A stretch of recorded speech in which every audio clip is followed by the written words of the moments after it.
የታላችሁ ሞቲቬሽናል ስፒከርስ ሐቀኛው ነን የምትሉት በየመድረኩ የአፍካራቴ ያለኛ ንግግር አዋቂ የለም የምትሉ አካላት የታላችሁ? አሁን ቀኑን ሙሉ ስላንተ እንገደላለን እያልክ የምታስተምረው ሰባኪ የተደበቅክ አሁን እስር ፈርተህ የት ሄድክ? ዘመኑ የሰማዕትነት ነው። ሰማዕትነትን ተሻምተን እንቀበለዋለን። የት ነው ተሻምተህ የምትቀበለው? የት? ድራፍት ቤት ነው ወይ? የት ነው የምትቀበለው? የትግሉን አቅጣጫ የታሰሩ ይፈቱ ወደሚል ሼፕ ለማድረግ የሚደረግ ርብርብ በፍጹም እንዳትጋሩ። ይሄንን በፍጹም እነዚህ አባቶች እነዚህ ሊቃውንት ታስረው ከሚንገላቱበት መፈታት አለባቸው። አዎ የታሉ? ስለ ቤተ ክርስቲያን እናለቅሳለን። እውነት ነው። እዚህ አድሚናችንም እያስታወሰን ነው። ስለ ቤተ ክርስቲያናችን እናነባለን፣ እናለቅሳለን ምናምን የሚሉ በጣም ብዙ ሚሊየን ተከታይ አለን የሚሉት እነ እሸቱ፣ ልክ ነው እሸቱ የዶንኪቲው ምናምን የታሉ? የታሉ? ዋልድባ ሂዶ ፊልም ከመስራት የታሉ? አሁን አርሲ ህዝቡ እያለቀ ነው። አርሲ ላይ ጭፍጨፋ ተፈጽሟል። ቤተክርስቲያን ተቃጥሏል። እንዴት ቤተክርስቲያን ትቃጠላለች ማለት ይኸው ያሳስራል። እስኪ አሁን ድፍረታችሁን አሳዩ። የት ጋር ነው ያሉት? በየቦታው በየደብሩ ያሉትን ጠይቁ። በየደብራችሁ ያሉ አስተዳዳሪዎችን የተደበቁትን ጠይቋቸው። አሁን የት ናችሁ ብላችሁ ጠይቋቸው።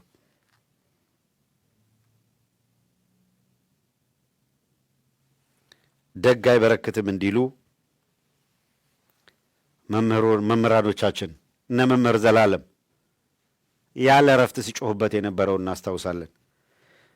ጌታዬ ባለቤቱን ካልናቁ አጥሩን አይነቀንቁ እንዲባል እኔ እስከማቀው እነ ቀሲስ መዝገቡ እኮ ተለምነው አሜሪካ አገር ውስጥ ተለምነው በአሜሪካ ዩኒቨርሲቲ ውስጥ በከፍተኛ ኃላፊነት ላይ ጀስት ሌክቸረር ብቻ አይደለም፣ በኃላፊነት ላይ የነበሩ አባት ዶክተር ቀሲስ መዝገቡ በቅድስት ሥላሴ ዩኒቨርሲቲ ኮሌጅ ከነ ዶክተር ቀሲስ አምሳሉ ተፈራ እነ ዶክተር ቀሲስ አንዱ ዓለም የት ናችሁ? አትሊስት አሜሪካን ሀገር ናችሁ። ቀሲስ ዶክተር አንዱ ዓለም ቴክሳስ ደብረ ምሕረት ነው ቅዱስ ሚካኤል በጣም ግዙፍ ካቴድራል ነው የሚመሩት። የት ናቸው? ለመቼ ልትሆኗት ነው ለቤተ ክርስቲያን? እነ ዶክተር ቀሲስ አንዱ ዓለም እነ ቀሲስ መዝገቡ እኮ መከራ እየተቀበሉ ነው። የት ናችሁ? እነ ዶክተር ቀሲስ መብራቱ ኪሮስ የት ናችሁ?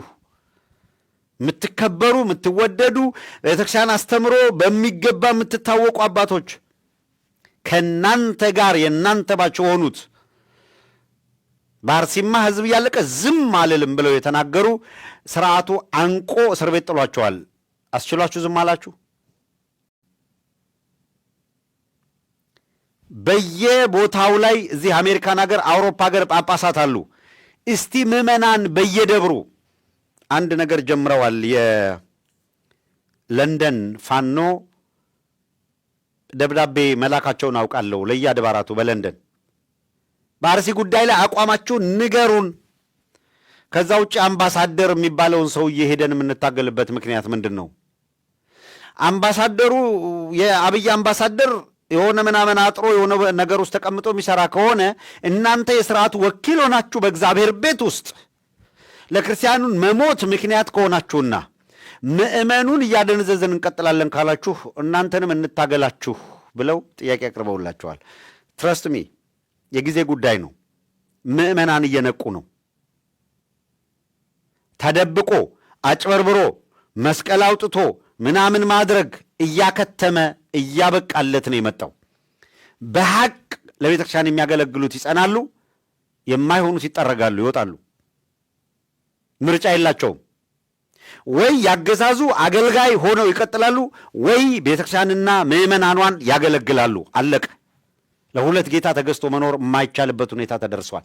ለምን ይሄንን አልን? ምዕመናን አስተውሉ። የኢትዮጵያ ኦርቶዶክስ ተዋሕዶ ቤተክርስቲያን አማንያን በተለይ አስተውሉ። አሳይተናል። ዶክመንት አዘጋጅቷል። የአብይ አህመድ አገዛዝ ቤተክርስቲያኗ መጥፋት አለባት ብሎ የወሰነ መሆን ለማጥፋት ቆርጠው ተነስተው ባለፉት 6 ዓመታት መዋቅራዊ በሆነ መንገድ ቤተክርስቲያኗን ሲያጠቋት ቆይተዋል። ሽመልስ አብዲሳ አሁን ያወጣውን አዲስ መመሪያ ሰምታችኋል? መመሪያ አውጥተናል አላየ? ምዕመኑ በቃ አሁን ገብቶት እየጠፋ መሆኑ እነዚህ ሰዎች መዋቅራዊ በሆነ መንገድ አቅደው ቤተክርስቲያኗን ለማጥፋት እየሰሩ መሆኑ ይሄ ግባቸው፣ ዓላማቸው፣ ታርጌታቸው ይሄ መሆኑ ሲታወቅ ኦሮሚያ ውስጥ ባሉ የእምነት ተቋማትና አንዳንድ በወል በጋራ የሚያዙ ቦታዎችን ካርታ እንሰጣለን፣ ለዚህ ደግሞ አዋጅ አጽድቀናል አሉ። ጌታዬ አሁን ይኸውልህ ከምትገምተው በላይ አደጋው ፈጦ እየመጣልህ ነው። አንድ የምታውቃቸው 2-3 ነገ በፈለገው መንገድ ሊቀይር የሚችለው ካርታ ተሰጠ፣ እዚህ ቦታ እንደዚህ ተደረገ የሚል ዜና ይነግሩሃል። ግን ትረስትሚ ቤተ ክርስቲያኗ 200 የጥምቀት መውጫ ቦታ ካላት የመጀመሪያው ዜና የሚሆነው 30 ወይም 40 የጥምቀት ቦታዎች የማረጋገጫ ይዞታ ተሰጣቸው ተብሎ ምዕመናን እንኳን ደስ አላችሁ የሚል ቄስና ጳጳስ ያንን ሰርተፍኬት ይዞ አደባባይ ይወጣልሃል። ከ200 ይዞታዋ 160ዋ ተነጥቋል የሚል ዜና አይደለም የሚነግሩ 40 ካርታ ተሰጠ ይለዋል። ካርታ የሌለው 200 ይዞታ ለዓመታት ይዘህ እኮ ቆይታል። 160ውን ነጥቀው 40 ሰርተፊኬት ተሰጠ የሚል ዜና ነው የሚያስነግሩት። መዋቅራዊ በሆነ መንገድ ቤተክርስቲያኗን እየነቀሏት ነው። መስቀል አደባባይ እናድሰዋለን ሲሉ ጥያቄ ተነሳ። ማደሱ ችግር የለውም። መስቀል አደባባይ ግን የይዞታው ባለቤት ማን ነው ተብሎ ተጠየቀ። የይዞታው ባለቤት ማን ነው? ካርታ አለው። ለቤተ ክርስቲያኗ ስጦታ የሰጡት ማን እንደሆኑ ይታወቃል። ታሪክ አለው። የቤተ ክርስቲያኗ ይዞታ ነው። ደርግ ቀምቶ አብዮት አደባባይ አለው። ኢህአዴግ ሲመጣ ከአብዮት አደባባይነት ወደ መስቀል አደባባይነት ቀይሮ የቤተ ክርስቲያኗ ይዞታ መሆኖ እንዲቀጥል የዕለት ተዕለት አገልግሎት ይሰጣል። ሌላ አገልግሎት ግን የቤተ ክርስቲያኗ ይዞታ ነው ተባለ። አብይ አህመድ እንደመጣ ምንድን ያደረገው? መስቀል አደባባይን አድሰዋለሁ ማለቱ ሁለተኛ ነው፣ ሰከንደሪ ነው። ባይዘዌ ሙጂብ አሚኖና አህመድ ዲን ጀበልን ይዞ ኢድ አደባባይ የሚል ጽሑፍ ይዘው እንዲወጡ አደረገና መስቀል አደባባይ ኢድ አደባባይ ነው አሉ። ማን ነው እንዲህ ልብ የሰጣችሁ? ምን ነው ልባችሁ አበጠ አፈላችሁ ብለን ጠየቅናችሁ። ይቺ ቤተክርስቲያን ዝምታዋ ከሀገሪቷ ከግማሽ በላይ ያለው ኦርቶዶክሳዊ ዝም ብሎ እንደ በሬ አንገቱ እየተቀረደደ የሚቀጥል ይመስላችኋል ወይ?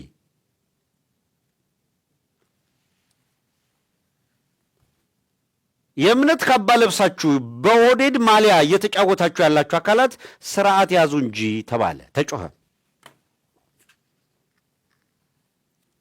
የኢድ አደባባይ በአገሪቷ ውስጥ ያስፈልግ እንደው ሙስሊሙ ማህበረሰብ የጠየቀ እንደው አገሪቷ ብዙ አደባባዮች አሏት። ይህን አደባባይ ተነጋግሮ መሰየም ይቻላል። መስቀል አደባባይን ኢድ አደባባይ ካላረግ ነው ያሉት እነ ሙጂብ አሚኖ ግን ስልጤ ዞን ላይ ቪዲዮውን አሳይተናቸዋል። በኋላ አብያተ ክርስቲያናት ማቃጠል አይደለም ወደ መስጊድ እንቀይራቸው የሚል አብዮት በነ ሽመልስ አብዲሳ በነ አብይ አህመድ በተጠና መንገድ በተሰጠ ትዕዛዝ ነበረ የቀጠሉት። ለምን አትለኝም? ቤተ ክርስቲያኗ ለዲሞክራሲ ጠንቅናት፣ ቤተ ክርስቲያኗ ለእድገት ለልማት ጠንቅናት፣ አታስፈልገንም ብለው ስለሆነ ተደብቀው ነው እንዴ? አይደለም። አንድ በሰነድ ጽፈው መጽሐፍ ነው፣ እሱን አሳየን። ተደብቀው ነው እንጂ አይደለም። አብይ አህመድ ራሱ መጣና የኢትዮጵያ ኦርቶዶክስ ተዋሕዶ ቤተክርስቲያን በመጀመሪያው ክፍለ ዘመን ክርስትናን ተቀብላለች። ኢትዮጵያን ከድህነት ለማውጣት ከፍተኛ ኃላፊነት ልትወስድ ሲገባ አላደረገችም፣ እንዳውም ድህነትን ያመጣችው አለ። በገዛ አንደበቱ በአደባባይ ይኸውልህ እንዲህ የሚንቅ መጣ። ይሄ ቂጡን የጣለ ይቅርታ ለቃሉ ተራ ዱርዬ በጣም ያሳዝናል። ግፉ ከልክ ስለበዛ እኛ ለምንናገረው ቃል እንጠነቀቃለን፣ እነሱ አንገታችንን እየቀሉ ሜዳ ላይ ይጥሉናል። እነሱ የመረሩትን ግማሽ መምረር አልቻለም፣ አቃተን። እኛ ስለ ዲሲፕሊን ነው የምናወራው፣ ስለ አለባበሳችን ጥንቃቄ፣ ስለ አነጋገራችን ጥንቃቄ ነው የምንከራከረው። እነሱ ፈጽሞ ሞራል አልባ ሆነው የመጨረሻው ጥግ ላይ ቆመው ስለ ሞራል አይደለም እኮ አስተራረድ ላይ ነው የሚናገሩት እኮ። ጌታ እኔ ስለ ቃሌው ላውሽምቅቅ አልኩኝ ቃሉን ከጠራሁት በኋላ። ኮሎኔል መንግስቱ ኃይለማርያም እኮ የአገሪቱ መሪ ሆኖ ብንለው ቀርቶ ኮኮኮ ብሎ ማአተ ኮኮ ብሎ ብንወጋው እንኳን ምናምን ብሎ እኮ የጠራው። አየህ ሞራል ኦርቶዶክሳዊ ስትሆን የሞራል ጥንቃቄ እንደው እንትን ይልሃል። አየህ አልፌ ልናገረው ስትል እንኳን ያዝ የሚያደርግ ነገር አለ። ግን ከማጋ በአደባባይ ወጥቶ ረደው ግን ቢለዋውን በደንብ ሳለው እያለ ትምህርት ይሰጣል። ዜን ሂዝ ፍሪ። እነዛ አሉ አሳይተናቸዋል። ቪዲዮውን የእሑድ ፕሮግራም ላይ አይደለ? እንዴት ማረድ እንዳለብህ፣ እንዴት መፍጀት እንዳለብህ፣ እንዴት ምን ማድረግ እንዳለብህ የሚናገሩት አካላት ለምን ብሎ የሚጠይቃቸው የለም። እንዴት ታረድን ያሉ የእኛ አባቶች ግን እስር ቤት ናቸው። እነዚህ እየተለቀሙ እስር ቤት እንዲገቡ ያደረጋቸው ስርዓት ጋር አብሮ እየሰራ ያለ ጳጳስ ከእጁ ተሳልሜ ልባረክ።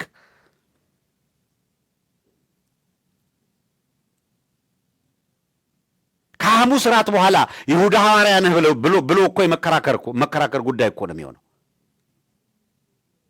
አገዛዙ እንደፈለገ ያርድህ ይጨፈጭፍህና ለምን ብለህ ስትቃወመው መንግስትን በኃይል ለመጣል ብሎ ራሱን መንግስት አንተን ግን ጥፋተኛ አድርጎ ከሶ ይመጣል። ጳጳስ መተላቸውም እንደዛ ናቸው። ሲወነብዱ የዋሉ ጳጳሳት እንዴት ይሄ እኮ ውንብድና ነው፣ ይሄ እኮ ልክ አይደለም፣ ይሄ እኮ አስተምሮ አይደለም ስትላቸው አይደለም እንደ እግዚአብሔር የቀባውን እግዚአብሔር እንደዚህ አልቀባም። እግዚአብሔር እንደዚህ አልቀባም። ጫካ ገብተህ ተቀባብተህ መተህ ስታበቃ እኛና መንፈስ ቅዱስ ወስነናል እያልክ እንድታጭበረብር እግዚአብሔር አልቀባህም። እግዚአብሔር ይህን አላደረገም። ደም ቆጥረህ በቋንቋና በብሔር ኮታ ስልጣን ተከፋፍለህ ስታበቃ እኛና መንፈስ ቅዱስ ወስነናል እያልክ ልማድ ይዘህ አታምጣ።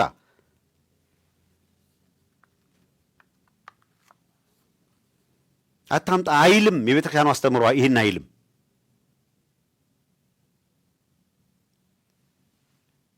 ኢሬቻ እናምናለን የሚል አካል ማመንም ሰለብሬት ማድረግም መብቱ የተጠበቀ ነው። የኢትዮጵያ ኦርቶዶክስ ተዋሕዶ ጳጳስ ሆኖ ሲያበቃ መስቀል ይዞ እዛ ሂዶ ሲባርክ ውሎ እሱ ለፈለገው የፖለቲካ ዓላማ ሁለቱን ብርሃን ከጨለማ ሊገናኝ ማይችል ዘይት ከውሃ እያደባለቀ ይሄን አመጣለሁ ሲል አታረግም ብለህ እንዳትከሰው። አይ ከሌኮ ጳጳስ ነው። ጳጳስ ሲሆን እንዲህ ድንበር ይለፍ ያለ የለም። ትእዛዝ ተሰጥቷቸዋል። ያንን ከጠበቀ ብቻ ነው ጳጳስ መሆን የሚችለው።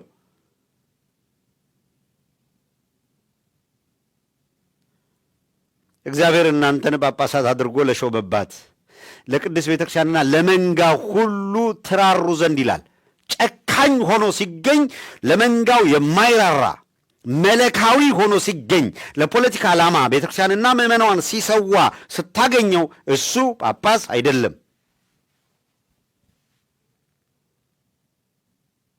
እንዴት ካልክ እንድትማር ተቀምጦልሃላ። ቃል ሥጋ ሆነ ጸጋንና መንፈስ እውነትንም ተሞልቶ በእኛ ላይ አደረ እያልክ በመጀመሪያ ቃል ነበረ፣ ቃል በእግዚአብሔር ዘንድ ነበረ፣ ቃልም እግዚአብሔር ነበረ እያልክ አየህ፣ ይሄንን ጥልቅ ወንጌል ተነትናለሁ ብለህ ስታበቃ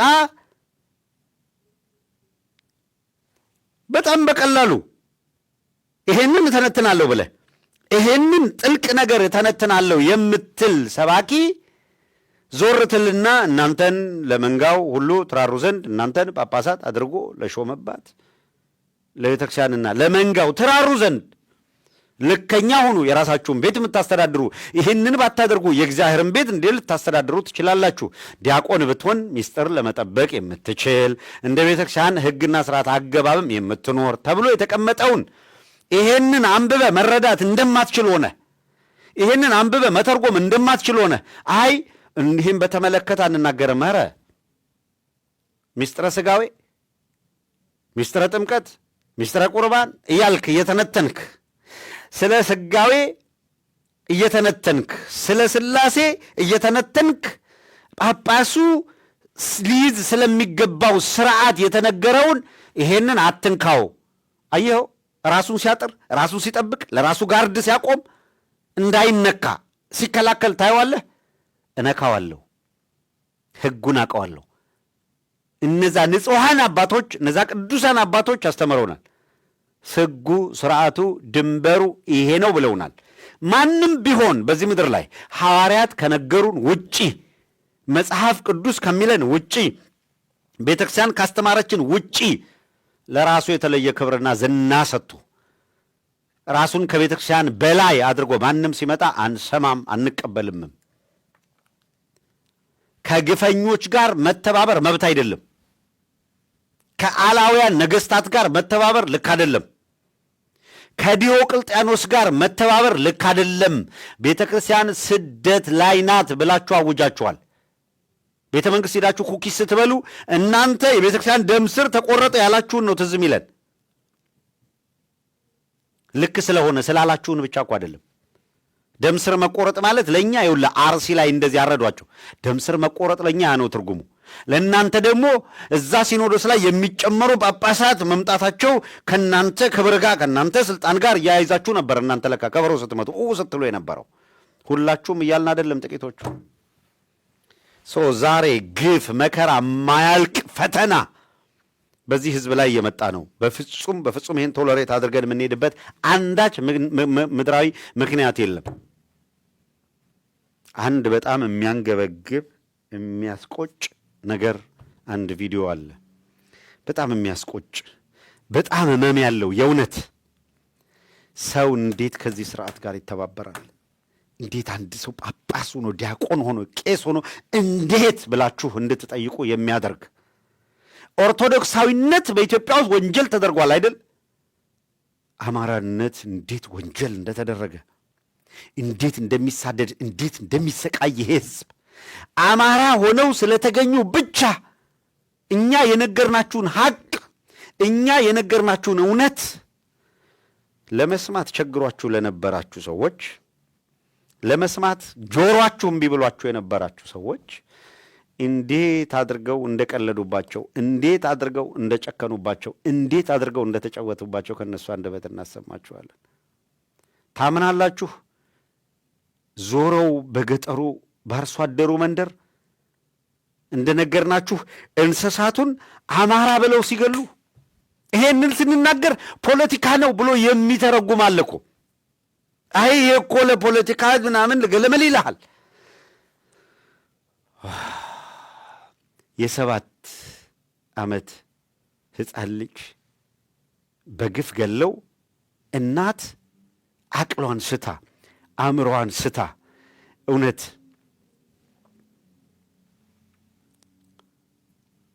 አቅሏን አእምሮዋን ስታ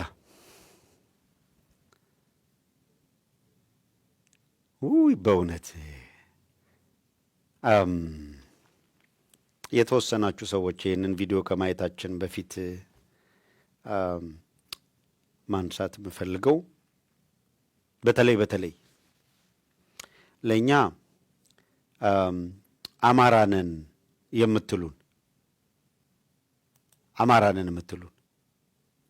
አማራንን ብላችሁ ስታበቁ በዚህ ትግል ውስጥ የእናንተ በምናብ የሳላችኋት ኢትዮጵያ ብላችሁ በምናብ የሳላችኋት በአማራ ውስጥ የተሸሸጋችሁ የኢትዮጵያዊነት ፖለቲካ አራማጅ ነን የምትሉ ግን በዋነኛነት ለአማራው የመረረ ጠላት የሆናችሁ አውቃችሁትም ሳታውቁ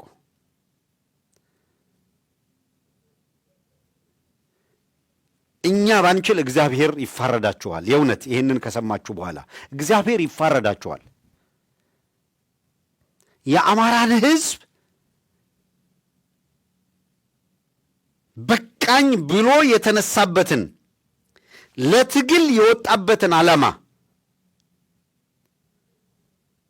ከፈለጋችሁት ብሔርተኛ ጋር ያስተሳሰራችሁ የተስፋዬ ገብረአብ ድርሰትን መነሻ አድርገው ከተነሱት ግምቃ ከሌሎቹም ጋር እያቀናጃችሁ የአማራ ብሔርተኛነት ሄዶ ይሄ ነው ይያልክ እየተነተንክ ያለ በአማራ ውስጥ የተመሸክ ግፈኛ ይሄን እንድትሰማው እንፈልጋለን። ግፈኛ ነህ ለኔ። ኢትዮጵያ ማለት አንተ በምናብ የሳልካት ምናምን ዝም ብላ የሆነ ሚራክል አይደለችም። ኢትዮጵያ ማለት አያት ቅድመ አያቶቻችን ከጠላት ጠብቀው ሶቨርኒቲዋን ቅድም እንዳልነው እና አፄ ምኒልክ እየሞቱ ያኖሯት ሉዓላዊነቷን የጠበቁላት ሀገር ናት እስከሚገባን። አያት ቅድመ አያቶቻችን የዘመን ስሌት የሰሩላት ፊደል የቀረጹላት የትምህርት ስርዓት የመንግስት ስርዓት የዘረጉላት ሀገር ናት ብለን የምናምነው ምናውቃት ኢትዮጵያ አረንጓዴ ቢጫ ቀይ ይሉት ሰንደቅ ዓላማ ስለከፈሉት መስዋዕትነት አገር ስላላት ጸጋና ልምላሜ ስለ ወደፊት ብሩህ ተስፋ ያሉ የተረጎሙ ያስቀመጡት ምልክት ነው ሰንደቅ ዓላማ። ይሄንን የሰሩ አባቶቻችን ኢትዮጵያ የምትባል አገር በዘመን ሂደት ውስጥ ገንባ ብለው የሰሩ ዋጋ የከፈሉ አንተ የተለየ አዋቂው ነህ፣ አንተ የተለየ ተመራማሪው ነህ። የአማራን ሕዝብ የህልውና ትግል በኢትዮጵያዊነት አብዮት ስናጫጨው ነው ኢትዮጵያ የምትድነው ብለህ በአማራ ኪሳራ አቆያታለሁ የምትለዋት ኢትዮጵያ እመነኝ፣ እኛ ዝም ብንል ዝም እንደ ሆሳዕና ድንጋዮቹ ላይ ይናገራሉ። ግፉ ጽዋውን ሞልቶ ስለፈሰሰ በምናብ ስለሳልካት ኢትዮጵያ ተውና አማራ እየታረደባትና ሰቆቃ እየተቀበለባት ያለች እቺ እጅግ ግፍ ከልክ በላይ ያለፈባትን ኢትዮጵያ ተመልከታት እና እናቶቻችን እንዴት እንደሚያመጡ ያቸው፣ እንዴት እንደሚሰቃዩ ያቸው። የሚቆጨኝ ምን መሰለህ? በዚህ ዘመን ተፈጥረን የነዚህ ልጆች ሆነን እነዚህን ከሰቆቃ ማዳን አለመቻላችን፣ ሁልጊዜ ጩኸት ሁልጊዜ ኡታ መሆኑ፣ የነሱ ስቃይ እየተራዘበ ጊዜው አለመጣሩ ብቻ ነው የሚያመው፣ ጊዜው አለማጠሩ። ይኸውልህ አማራነት ጥልቅ ጀግንነት አለበት። ይችን በሐዘን አንጀቷን የቆረጧትን እናት ስታይ እንዳንተ በርገሯን እየገመጠች ተደብቃ ከስክሪን ጀርባ ስም እንኳን እንዳይታወቅባቸው አንዳንዱ እኮ ማንነቱን ሰውሮ ልፈላሰፍ የሚለው ወልዳ ያሳደገችውን ሲነጥቋት የአማራ እናት ነኝ ዳግም እንደገና ወልዳለሁ ትላለች።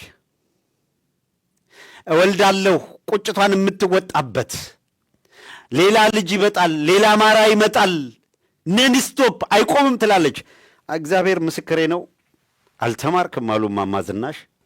የተማራችሁ መሰላችሁ እንጂ አልተማራችሁ። የዚች እናት እንባ፣ የዚች እናት ሰቆቃ በቃ በዚህ ዘመን የአማራ ሕዝብ ፍዳው ይሄ ነው። በቃ እንዴት ሊገለጽ እንደሚችል እዩት። አእምሮዋን ወሰድ አድርጎታል። የሐዘን ጥልቀት፣ ከዛ ግን በዛ ውስጥ ደግሞ ሳግ እየተናነቃት እንደ ሰው የማዘን ምልክቱ አንጀቷ መቆረጡን ታይና ሐዘኗን፣ ከዛ ደግሞ እንዴት እንዲንደረጋለን የሚለውን ቁጭቷን ታይና ከዛ ደግሞ ተስፋዋን ጭልም አድርጋ ለቅሶ ብቻ ሳይሆን ባሻጋሪ የምታየውን ተስፋና ምናምን ትሰማለህ። እስኪ እንስማ፣ አብረን እንስማ። ጠላና አረቄ ነው የሚሸጠው ቤት። ከዛ ልጁ ሞተ ሲባል እኔን ይገፈትሩኛል። ለካ ገለውታል። ለምን ህፃናት ለምን ይገደላል? ለምን እኔን ያንፏቅቁኛል? ለምን ብለው ነው እኔ የሚያንፏቅቁኝ? ለምን ብለው ነው? መልሶ ይዞት መሄድ፣ ክላሹን የሱን ሽጉጥ ይዞት መሄድ፣ ጭንባታ ይዞት መሄድ እንዳለው ገና ወንዱን የማራይቱ ልጅ ወንዱን ወልድለት ነኝ። ወንዱን ገና አረው ፋኖ ጀግናው ፋኖ ወንዱ ፋኖ ለአማራ ልጅ ዳቦ ገዝቶ ለህፃናት ነው የሚሰጥ። እሺ ደግሞ ጦር ነው የሚወረውር። የአብይ መከላከያ ጦር ለምን ተብሎ በህፃናት ላይ ለምን ችግር ካለበት የ7 ዓመት ህፃን እሺ ህፃን እኮ ያደገ ዝም ብሎ በከንቱ አይደለም። ተቸግሬ ሳጨሰ ይመጣይ ስቄ ጠላና ርቄ ሽጬ ነው ያሳደጉት። ግን ነገ የነሱ ይሁን የማን ይሁን ሳያውቁ ለምን ተብሎ ለምን ህፃናት ለምን ይጎዳሉ? ናርጉ ግን መስሎት ነው። ነገ ደግሞ ወንዱ አንዱን ወልድለታለሁ። የአማራ ልጅ ነኝ የአማራ ልጅ እወልዳለሁ ገና መስሎታል። ህፃናትን ስላስገደለ እንስሳት ህፃኑስ የአማራ ስለሆነ ይገደልተው። እንስሳት ምን አረጉ? የሚቦርቅበት ላይ የሚጫወትበት ላይ ምን አረገ? ይህ ህፃን አሁን የ7 ዓመት ልጅ ምን አረገ? 7 ዓመት ከአንድ ወሩ ነው። መስከረም 10 በ2010 ነው የተወለደ። መስከረም 10 የ7 ዓመት አለፈው። ለምን ተብሎ ለምን ህፃናት ምን አባቱ የብሽቅጥ ልጅ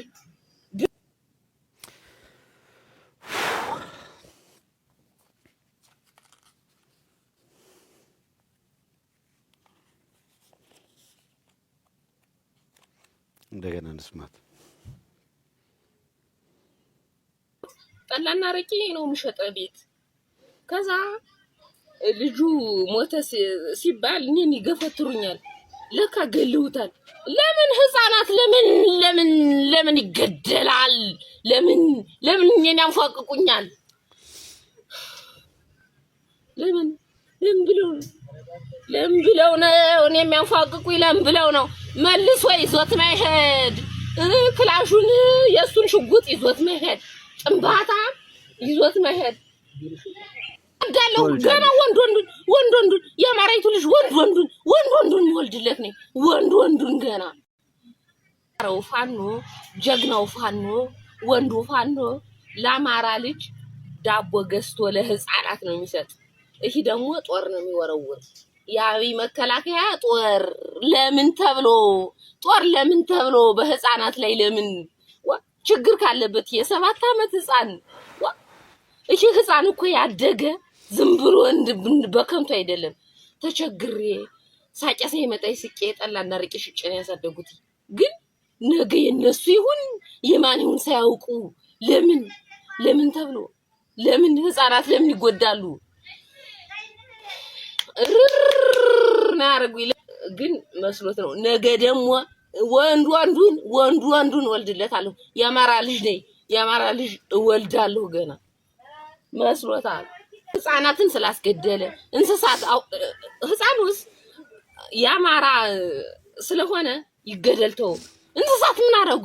የሚቦርቅበት ላይ የሚጫወትበት ላይ ምን አረገ? ይህ ህፃን አሁን የ7 ዓመት ልጅ ምን አረገ? 7 ዓመት ከአንድ ወሩ ነው። መስከረም 10 በ2010 ነው የተወለደ። መስከረም 10 የ7 ዓመት አለፈው። ለምን ተብሎ ለምን ህፃናት ምን አባቱ የብሽቅጥ ልጅ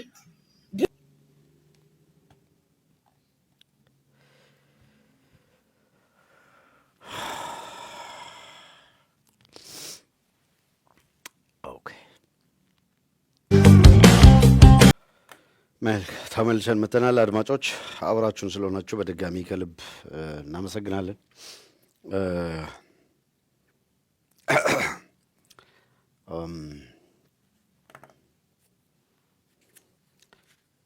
የሚያስቆጨው እነሱ ይሄ ዓላማ ይዘው የሚያጠቁን አይደሉም። ዓላማ ይዘው የሚገሉን አይደለም። ዓላማ ይዘው መጥፋት አለባቸው ብሎ የወሰኑት አይደሉም። አማራ ነኝ እያለ በውስጥ ተሰግስጎ ሲያበቃ ኢትዮጵያ የምትድነው እነዚህ እናቶች እንዲህ ወሽመጣቸው ተቆርጦ ሲቀሩ ነው ብሎ የሚያስብ እሱ ላሰበው የብሔርተኛነት ስሌት አማራው እየተመቸኝ አይደለም።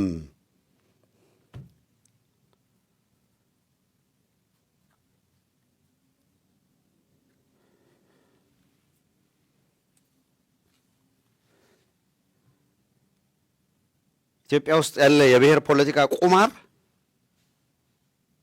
በአማራ ኪሳራ ብቻ እንዲጣፋለት አማራ ውስጥ ተሰግስጎ የአማራን ህዝብ ትግል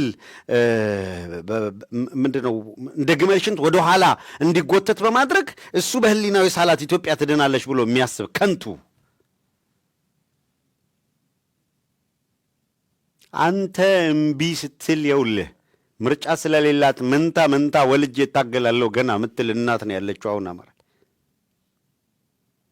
ገና በትውልድ መካከል እንፋረዳለን እንፋለማለን የሚሉ እቺ ቲያትረኛ አይደለችም።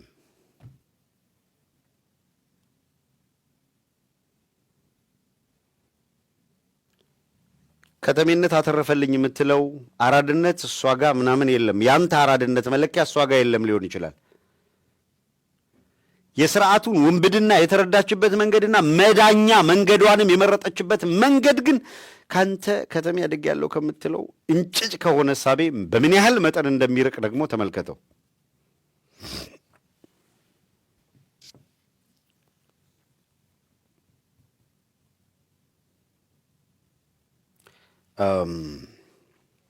እንዲህ ያለ ሰቆቃ፣ እንዲህ ያለ ፈተና፣ እንዲህ ያለ መከራ የሚቀበሉ የእናቶቻችን ጊዜ ማብቃት አለበት። እንደዚህ አይነት ሰቆቃ ማብቃት አለበት ነው ጥያቄው። አንድ እንድገምና እንዴት እንደሚረዱት ማን ምን እንደሆነ ምን አይነት ግፍ እንደሚፈጽምባቸው እነማን በግፍ በመከራ በሰቆቃ እንደሚጫወቱባቸው ጥንቅቅ አድርገው ያውቁታል። እምትንቃቸው አይረዱም የምትላቸው የአማራ እናቶች በምን መጠን እንደሚረዱት እስቲ እናዳምጣቸው። በኦሮሚያ ክልል አንድ ኦሮሞ ሲሞት አንድ ቀን ሰራተኛ ሲሞት ወፍጮ አናስፈጭ ውሃን ቀዳ ቤት ተዘግቶብን ነው የምንቀመጥ። አዘናቸውን ይገልጣሉ። የኛ አማራ ግን ስንት ጀግና እናሳምነው ጽጌ ሲሞቱ እኛ ዛዘን ስናደርግ አማራ ነፍጠኛ ነው ለምን ይታዘንለታል? በዱላ እየተደበደብን እናምባቸው ሲሞቱ እኛ ቴሌቪዥን ከፍተን ስናለቅስ መብራት እየቆረጡ ቤታችን ናፍጣ አረብርበውን ያቃጠሉን። ስንት ዜጋ እየተፈጠረብን ስንት ድርጊት እየተፈጠረብን አማራ ግን ለምንድን ነው ሞኝ የሚሆን? ብስል ነው ክርስትና ነው እንደያጠቀው ክሩ ብቻ ነው እንደያጠቀው። እኛም እኮ ብንነሳ ከነሱ እንበልጣለን። እኛም እኮ ለወገኖቻችን ብንነሳ ለወንድሞቻችን ብንቆረቆር እንኳን ወንዱ ሴቱ ገዝቷል እኮ ሀገር። ያጤ ምኒልክ ሚስት ናት እንደ ሀገር ስታስተዳድር የነበር እና ምንድነው ስንት ጀግና አማራ ሰው የለውም እንዴ?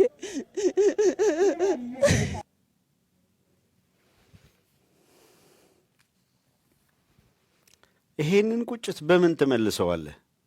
እንደገና እንስማት። በኦሮሚያ ክልል አንድ ኦሮሞ ሲሞት አንድ ቀን ሰራተኛ ሲሞት ወፍጮ አናስፈጭ ውሃን ቀዳ ቤት ተዘግቶብን ነው የምንቀመጥ። አዘናቸውን ይገልጣሉ። የኛ አማራ ግን ስንት ጀግና እናሳምነው ጽጌ ሲሞቱ እኛ ዛዘን ስናደርግ አማራ ነፍጠኛ ነው ለምን ይታዘንለታል? በዱላ እየተደበደብን እናምባቸው ሲሞቱ እኛ ቴሌቪዥን ከፍተን ስናለቅስ መብራት እየቆረጡ ቤታችን ናፍጣ አረብርበውን ያቃጠሉን። ስንት ዜጋ እየተፈጠረብን ስንት ድርጊት እየተፈጠረብን አማራ ግን ለምንድን ነው ሞኝ የሚሆን? ብስል ነው ክርስትና ነው እንደያጠቀው ክሩ ብቻ ነው እንደያጠቀው። እኛም እኮ ብንነሳ ከነሱ እንበልጣለን።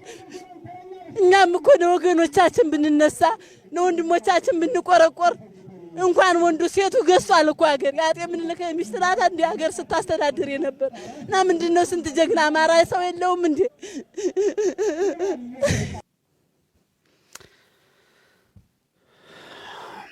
እንዲህ ሲያነቡ ያልቅሱ መሐረብ ስጧቸው ነው ያለው ሽመልስ አብዲሳ።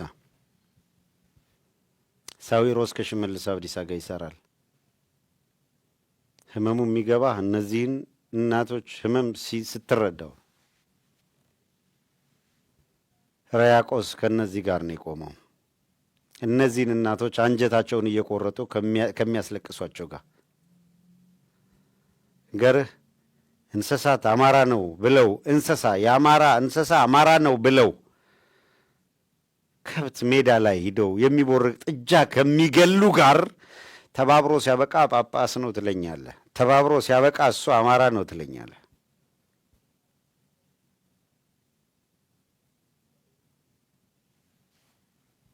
እንኳን ሰው እንስሳው አማራነ ተብሎ የሚገደሉበት ዘመን መጣ። አማራ ተደራጅቶ ራሱን ከጥፋት ይከላከል ሲባል ብሔርተኝነት እኮ ያው ነው። ዞሮ ዞሮ አዲስ አበባ ከደረሰ የአማራ ትግል የተረኛ ይሆንና ምናምን ይላል። ለተረኝነት ከታገለው ጋር ሂደህ ተነጋገር። ፎልስ ኢኩቫለንስ አትፍጠር።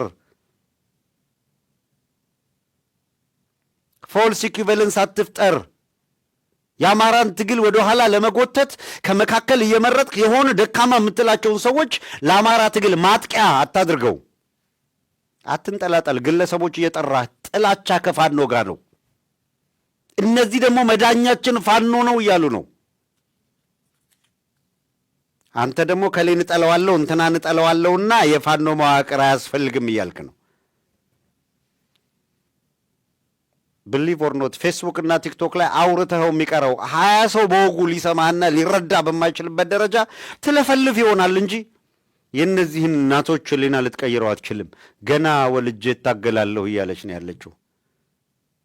እመነኝ፣ አንተ ላይ የፈጠረው ይሄ እኛ ላይ የሚፈጥረው ይሄ ህመም ከእሷ የሚወለደው ልጅ ምን ይዞ እንደሚያድግ ወቀው።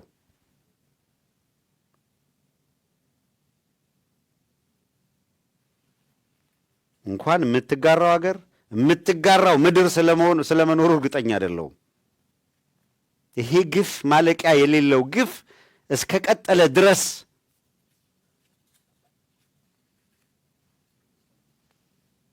ፕላኔትስ ተጋርተህ ትኖራለህ እንዴ? እንዲህ ካደረገህ ጋር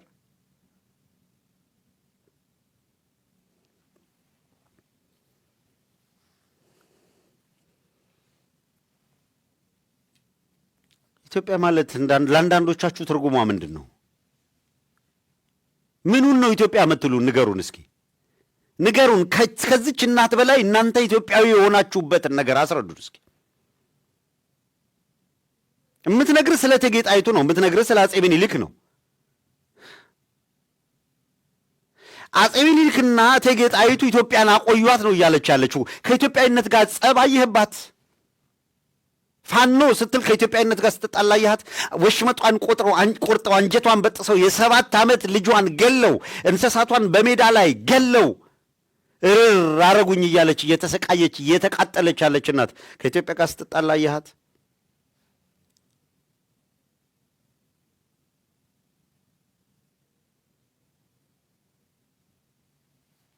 የተሻለ ኑሮ ለመኖር አገሩን ጥሎ የተሰደደውላ በፖለቲካ እንደው የሆነ መሄጃ መዳረሻ አጥቶ የሀገር አሰቃይተው ያ ጨካኞች አሰቃይተውት ሀገሩን ጥሎ የተሰደደ ብዙ ዲያስፖራ አለ።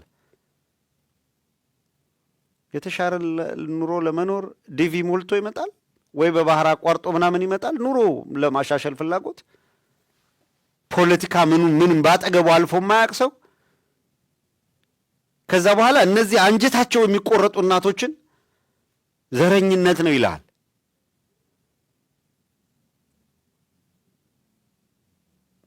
የ7 ዓመት ልጄን ገደሉት። እንዴት ሕፃን ልጅ በጥይት ደብድበህ ትገላለህ? አማራ ነው ብለህ በዚህ አልበቃቸውም። ሜዳው ላይ ያሉትን እንስሶች፣ ጥጃዎች፣ የሚቦርቁ ጥጃዎች በጥይት ፈጇቸው መተው። ይህን እኮ እያለች ያለችው አማራ ከሆንክ ሐዘን መግለጥ አይቻልም ተባለ። ኢትዮጵያ ውስጥ ሐዘን መግለጽ አትችልም። እኔ አይደለሁም ያልኩት እነዚህ እናት ነው። እናትህ ብትሆን ምንድን ነው የሚሰማህ? ለምንድን ነው እቺ እናትህ ሆና ማትሰማህ? እንደዚህ በቃ ወሽመጣቸው እንደዚህ አንጀታቸው የተበጠሰ በሐዘን ለምን እናትህ አድርገህ ፊል አታረገውም? እንዴት በቃ እንዴት ሰው ከሆንክ እኮ ይሄ ይሰማሃል።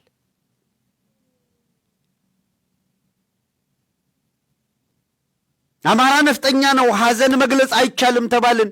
በቴሌቪዥን አይተን ማልቀስ ተከለከልን። ቤንዚል አልቅሳችኋል፣ አዝናችኋል ብለው ቤንዚል አርከፍክፈው ቤታችንን አቃጠሉት አለች። ይሄ ቁጭት እንደ አማራ አስነሳት። እንኳን አሁን ያለው ፋኖ ገና ወልጄ ይዋጋል እያለች እኮ ነው ያለችው። አለበለዚያ መኖር አትችልም። ይሄንን ያደረጓት እንደዚህ የበደሏት እንደዚህ የሚያሰቃዩት ሐዘን እንኳን የከለከሏት የቱ ነው? መከላከያውን፣ ደህንነቱን፣ ቤተ መንግሥቱን፣ ገለመሌ፣ የአገሪቷን ታንኩን፣ ባንኩን ይዘውታል። ልጆቿ እየታገሉ ያሉት እንዲህ የሚበድሏት ሰዎች እጃቸው ላይ መሳሪያ እንዳይኖር፣ ኢኮኖሚው እንዳይኖር፣ እንዳይገሏት ለማድረግ ትግል እየተደረገ ነው። ደብረ ብርሃን ሲደርስ አስቆመውና እኔ እሄዳለሁ ይላል። ማን ሊቅምልህ? የሚቅም ሰው ደግሞ ብዙ ርቀት በእግሩ መሄድ አይችልም። ደግሞ ከቻልክ አዲስ አበባ ምን ታደርጋለህ? ሞቅ ያለ ጫት ወደሚገኝበት ለምን አትሄድም? እንዴት ሰው በዚህ ህዝብ ይጨክናል? እንዴት ሰው በእነዚህ እናቶች ላይ ሊቆምር ይፈልጋል? መከፋት ቢኖር፣ አለመግባባት ቢኖር፣ መቃቃር ቢኖር፣ የሆነ ነገር እንኳን ቢኖር እንዴት የገዛ እናቶች የገዛ ቤተሰብህ እንዲህ ላለ ስቃይና መከራ ሲዳረግ እንዴት ምራቅህን ዋጥ እንደው በቃ ህመምህን ሜትር ዋጥ አድርገህ ህዝቤም አይሰቃይም ማለት እንዴት ይከብዳል የእውነት።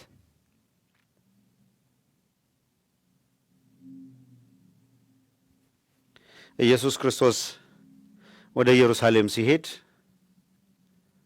በርቀት አየና ለቀሰላት ይላል አይደለም? ወዮልሽ አላትና ቤተ ሳይዳ ቤተ ፋጌን ሆሳና ባርያም እያሉ ህፃናቱ እየዘመሩ ሲመጡ አይ ጩኸቱ እየረበሸን ነውና ዝም አስብልልን አሉ። እውነት እላችኋለሁ እነዚህ ህፃናት ዝም ቢሉ ድንጋዮች አፍ አውጥተው ያመሰግናሉ አላቸው። በዚያ የነበሩ ድንጋዮች ሆሳና ባርያም ለዳዊት ልጅ አሉ። ግዑዝ ነገሮችን ማናገር ይችላል። ከግዑዝ ነገር ሰው ማመስገን የሚችል እልል ማለት የሚችል ሆሳና ባርያም ማለት የሚችል ሰው የፈጠረው ከዚያው አፈር መሆኑን ይረሱታል። ድንጋይ እንዴት ይናገራል ይላሉ። ድንጋዩን እኮ አፈሩን እኮ ሰው አድርጎ የሰራው እሱ ኃያል ጌታ ነው። ለመቃወም የሚያበቃ ጫጫታ አልስማ የምትልበትን ጆሮ የሰራልህ ከዚያው ድንጋይ ከዛው አፈር ራሱ ኢየሱስ ክርስቶስ ነው። አንተ የተሰራህበትን አፈር አንተ የተሰራህበትን ድንጋይ አንደበት አውጥቶ እንዲናገር አደረገው። አንተም ተናግረሃል እንኳን ያ ድንጋይ። ስለዚህ በቃ ሲባል ይበቃል፣ ይበቃል ሲባል ይበቃል።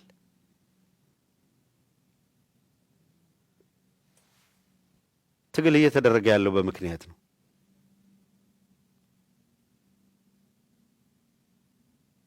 የአማራ ሕዝብ ከገጠመው እልቂት ከገጠመው ፈተና ለመውጣት የሚያደርገው ትግል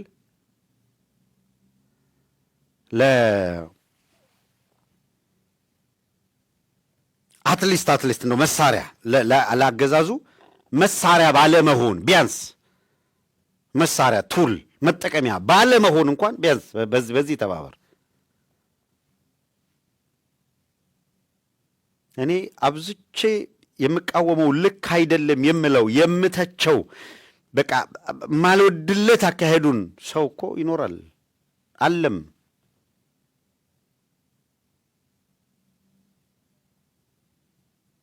ግን እኔ ያልወደድኩትን ለመተቸት አጠቃላይ የትግሉን ማቀፍ አጠቃላይ የትግሉ ምዕራፍ ገደል ለመክተት መራውጥ ምን የሚሉት ነው?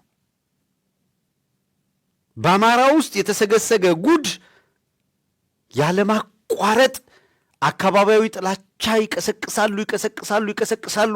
ጎንደርን ከጎጃም ለማፋጀት እልም ያሉ ጸረ ጎጃም ሆነው ይመጡና ራሳቸውን የጎንደር ወዳጅ ያደርጋሉ። አንድ ወር ይቀሰቅሳሉ። ተመልከቷቸው። ልብ ብሎ የሚያስተውል ካለ አማራው ሰብሰብ ሲል ሲናበብ በቃ በየቦታ ያለ ውጥረት ሲረግብና ምናምን ሲል ደንበኛ የአማራ አክቲቪስት ሆነው ይመጣሉ። ደንበኛ መመሳሰል ነው። እስስት ነው የሚሆኑት። በቃ ደንበኛ ተከላካይ። ልክ ስንጥቃት ተፈጠረ ብለው ሲያስቡ ሽብልቃቸውን ይዘው ይመጣሉ። this is golden opportunity። ቀን የሚጠብቁልን በመካከላችን ያሉ ተኩላዎችን ነው መነጠል ማወቅ የሚያስፈልገው። ቀን የሚጠብቁ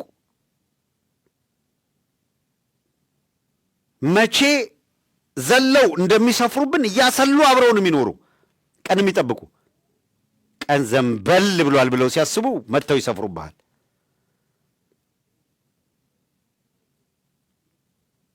ጌታዬ ጀርባው ቼክ ይደረግ፣ ጀርባው ቢዳበስ እሱ እኮ መልአክ ነው ክንፍ እያወጣ ይሆናል ብሎ ሲልህ የነበረ ሰው ድንገት ተቀይሮ ሲኦል ነው ሰይጣን ነው ሲልህ ስትሰማ እንዳደነግጥ፣ እንዳይገርምህ። መልአክ ነው ጀርባው ቢዳበስ ክንፍ አለው ሲልህ የነበረው መቼ እንደሚያርድህ ሲያመቻች ነው። አንገትህን እንዳትከልል ሲያዘናጋህ ነው። የሚመች ቀን አግኝቶ እስኪያጠፋ ድረስ ቀን እያሰላ አብሮህ ነው ያለው። አባቴ ይሁዳ እስከ መጨረሻዋ ሰዓት ድረስ ሐዋርያ ነው። እያመቻቸው ነበረ። የመጨረሻዋ ሰዓት ላይ እንኳን የመጨረሻዋ ደቂቃ ላይ እንኳን ጌታ ሆይ ብሎ አቅፎ ነው የሳመው። አየኸው? የመጨረሻዋ ሰዓት ወንበዴዎቹ እኮ በብዛው በቅርብ ርቀት ቆመዋል። መለየት እንዳይቸገሩ እንዲለዩት አቅፌ የምስመው እሱ ነው የምትይዙት ብሏቸዋል። መጣና ቅፍ አድርጎ ሳመው። አየኸው? መጨረሻዋ ሰዓት ድረስ አቅፈው ይስሙሃል። አማራን መጨረሻዋ ሰዓት ድረስ አብረውን ቆመው አቅፈው አሳልፈው የሚሰጡን ተሰግስገው አሉ ማዕት ይሁዳዎች። እንዴት አትለዩአቸውም ይለዋል ጌታዬ። ጴጥሮስ ይሁዳን አልለየውም። በየትኛው ቅድስናዬ? የሰው ልጅ ጨዋ አይደለ? ቀምሻ አለየው። እነንትና እኮ ሸወዷችሁ ይለኛል። እኔ ከመላእክት ዘር አይደለሁም። እንዴት ነው ማልሸወደው?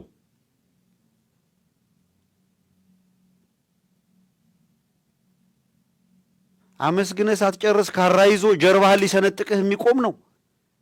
ዘመኑ ክፉ ሆነ።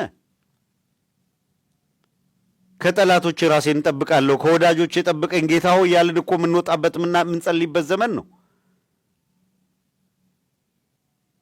ይሄ ትግል፣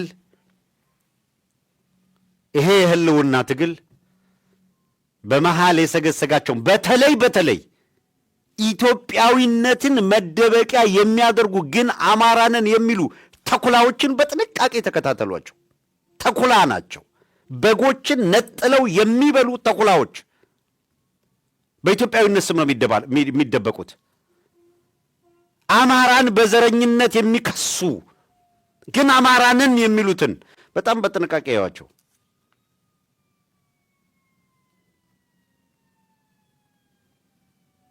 አማራ የተደራጀበት የማንነት ትግል ልክ ለእኔ እነዚህ እናቶች ናቸው።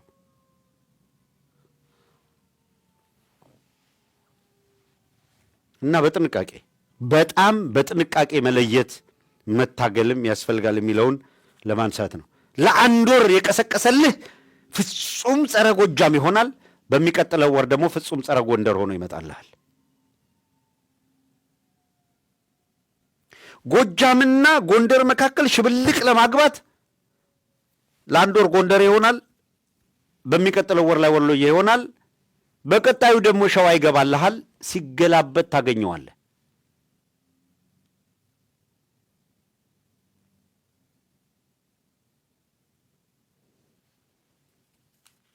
አልመች ሲላቸው ገልበጥ ይሉና ሃይማኖት ውስጥ አሁን የሃይማኖት ምናምን ደግሞ ሆይ ሆይታ ይነሳል አይደል? ሃይማኖት ውስጥ ይደበቁና የለም አማራ አልተጠቃም ኦርቶዶክስነት ነው የሚል ቅስቀሳ ያደርጉልሃል። ኦርቶዶክስነት ተጠቅቷል ማለት አማራነት አልተጠቃም የሚያስብልህ ምንድን ነው?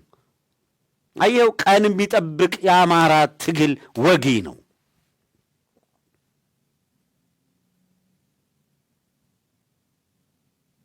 የአማራን ትግል ለመክሰስ የሚያበቃ ምን አገኘ ስትለው አንድ ፖለቲካውንም በቅጡ ያልተረዳ ወይ እንደዚህ ያለው የእናቶች ሰቆቃ አንጀቱን ብጥስ አርጎት የተቃጠለ ሰው ስሌቱን ብስለቱን ሳይሆን ንዴቱን ቁጣውን የሚያሳይ ንግግር ያደረገበትን ፒክ አርጎ ያመጣና ልክ አማራ በተቋም ደረጃ ያን የሚያራምደው ይመስል ይኸውልህ እንትና እኮ ይሄን ብሏል ይላል። ከሌታ ማን ነው ይሄ የምትለው ሰውዬ? የትኛውን ተቋም የሚመራ ነው? የትኛው ኦርጋናይዜሽን የትኛው ምናምን ተቋም ባለቤት ነው? የትኛው የፖለቲካ ተንታኝ ነው? የትኛው ምናምን ነው ተጽዕኖ ፈጣሪ ሆኖ የትኛው ኤሊት ብለህ ነው ይህንን ያመጣኸው ስትለው አይ የነከሌን ድርጅት እኮ ይደግፋል ይላል። ሶ ዋት?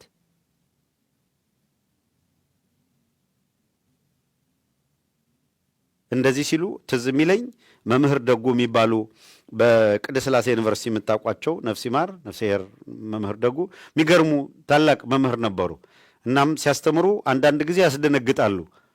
ቅዱስ ጳውሎስ እንዲህ ብሎ እንዲህ ብሎ እንዲህ ብሎ እንዲህ ብሎ እያለ ክርክር ሲገጥማቸው አንዱ ኤዲያ ሲናደድ የተናገረው ሁሉ ወንጌል አይደለም፣ ሰው ነው እኮ እንደኛ ይናደዳል አሉ። ደነገጥን። እንዲህ ሲባል ሰምተን ስለማናውቅ እንዴ ጳውሎስን እንዴት እንዲህ ይሉታል ብለን ተበሳጨን። ቀጠል አረጉና ክዳው ወንጌል እያለ እንደ ወንጌሉ ቃል እንደ ሕግ አልላችሁም እንደኔ እያለ የተናገረው እኮ የራሱን ስሜት ነው። እንደ ሕግማ አስተምሯል። ሕጉ የሚለው መጽሐፍ የሚለው ለባለትዳሮቹ መኝታው ንጹሕ ነው፣ ፍቅር ነው፣ ሰላም ነው ብሎ መልካም ነው ጋብቻ ብሎ ባርኮ ቀድሷል። ራሱ ባለቤቱ ክርስቶስ ባርኳል። እንደ ሕግ እንደኔ አለሱ እንደሱ እንደ ሌላው ሐዋርያ እንኳን አይደለም፣ እንደ ራሱ የራሱን ይናገራል ነው ያሉት። ችኩል ብትሆን መምህር ደጉ አይኝማ እንዴት በቤተ ክርስቲያን ላይ እንዲህ ያለ ትምህርት ምናምን ብለህ ጥራዝ ነጠቅ ስትሆን እንደዛ ነው። አትቸኩል፣ አዳምጥ። ሰው የሆነ ግለሰብ አንድ ነገር ተናገረ ብለህ ፒክ አድርገህ የአማራ ትግል ይሄ ነው።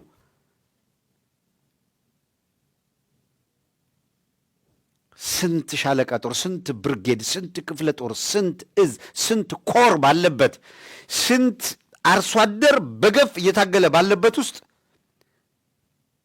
የአማራን ትግል ለማጥቂያ ይጠቅመኛል ያላቸውን 2 ወይም 3 ሰዎች ምሳሌ አድርጎ ጠቅሶ ሲያመጣ ሲወርድበት ይውላል። ይኸውልህ በአማራ ትግል ውስጥ እንደዚህ ያሉ የተሰገሰጉ አካላትን በወረንጦ ነጥሎ ሲያበቃ ማን ነው ያ ሰው? በተለይ የተደበቁ ሰዎች ነጥሎ ማውጣት መታገልም ያስፈልጋል።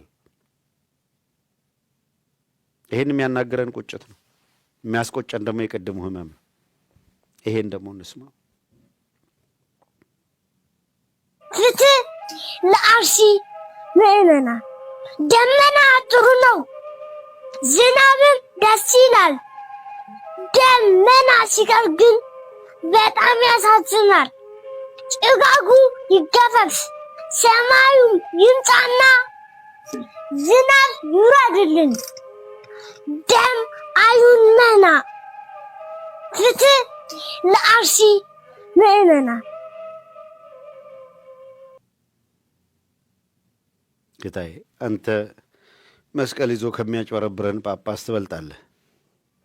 ሕፃናት ወደ እኔ ይመጡ ዘንድ አትከልክሏቸው እንዳለ ክርስቶስ መንግሥተ ሰማያት እንደነሱ ላሉ ነውና ያለው ለዚህ ነው።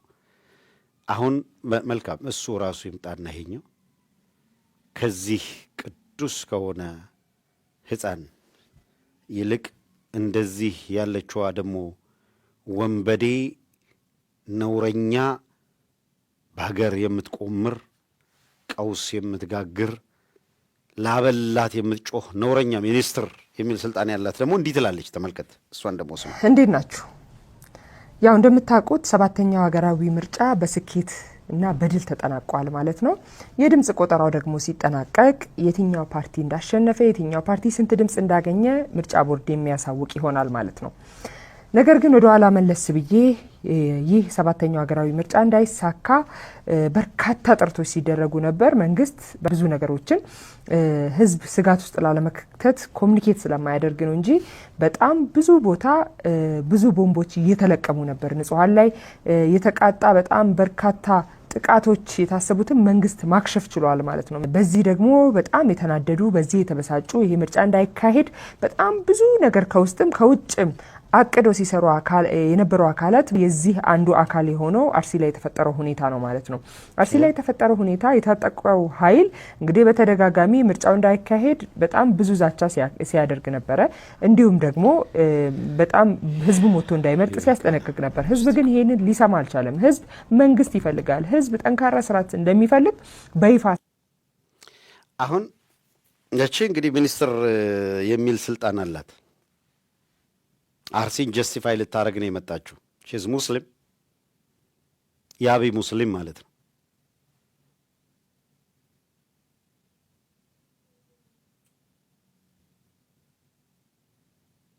እና የመጣችሁ ጀስቲፋይ ልታደርግ ነው። በምርጫ ምክንያት ነው አርሲ ላይ የተገደለውና የገደሉትም አብይ አህመድ ያለው አለ ሌሎች ናቸው ያለውን ግፉ ለልጆችሽ ይቆያል። እንዲሆን እንፈልግም። የእናት ኃጢአት ለልጅ መሄድ የለበትም። እያንዳንዱ የሰራችው ግፍ ግን እግዚአብሔር በፍጹም በእውነት ካርማ የሚባል ነገር ይላሉ። ካርማ አይዘገይም፣ ግድ የለም ይፈርዳል። የዘገየ ይመስለናል፣ የእሱ ቀን ሲመጣ ይፈርዳል። ያቺ አእምሮዋን ሳት እያደረገች ተቃጠልኩ የምትለው እናት አለች አደለ? እሷ አማራ ስለሆነች የምትገደል ልጇ የተገደለ ምርጫ ስላለ ነው የእሷ እምቦሳ ጥጆች የተረሸኑት። ምርጫ ምክንያት ሆኖ ነው የእሷ የ7 ዓመት ልጅ የተገደለው። እግዚአብሔር ይፍረድና አሁን የ7 ዓመት ልጅሽን አብይ አህመድ የላከው ሰራዊት በጥይት ቢገለው ስለ ምርጫ ታወሬን ነበር። አሁን መተሽ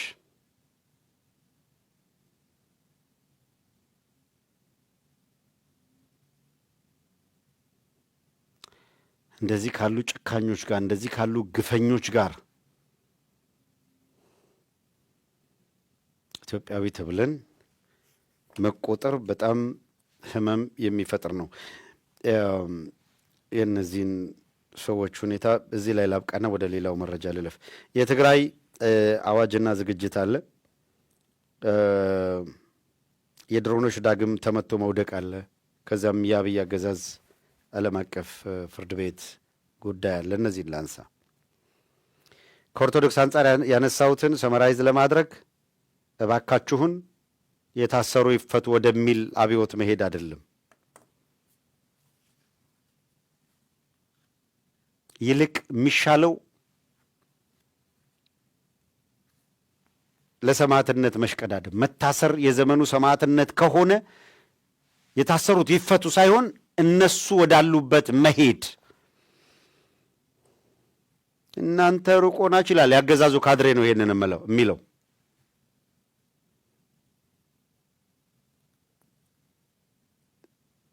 እንደወደድኳችሁ እርስ በርሳችሁ ተዋደዱ ነው የሚለው ቃሉ አይደለም? ማንም ለራሱ እንዲሆንበት የማይፈልገውን ለሌላው አያድርግ፣ ለራሱ እንዲሆንለት የሚፈልገውን ደግሞ ለሌላው ያድርግ ነው አይደለም?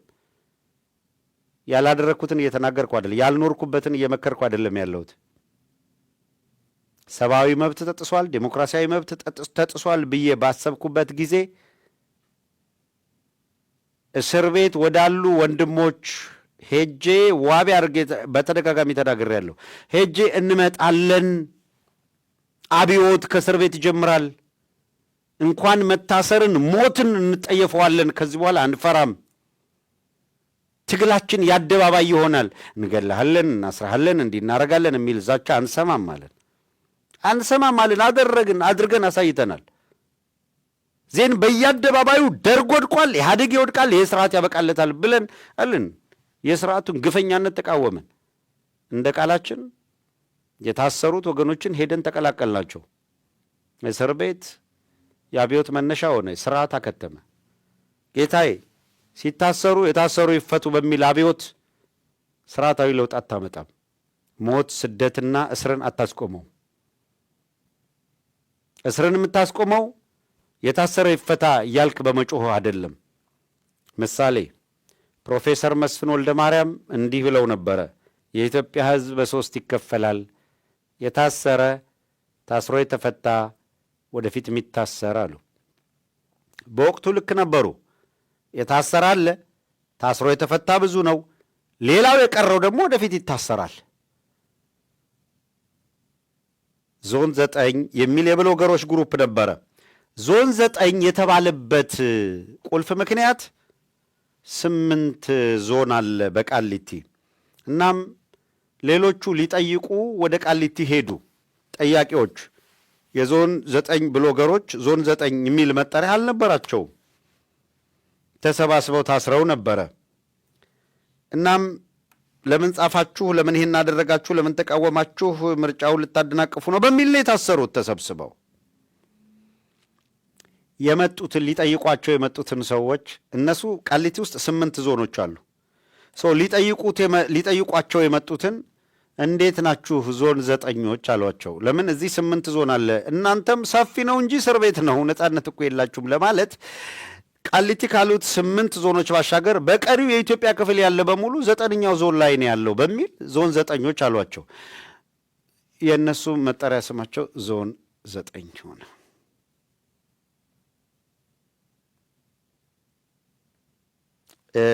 እንትኑ ትክክለኛ ስያሜው ከዚህ ነው የመጣው።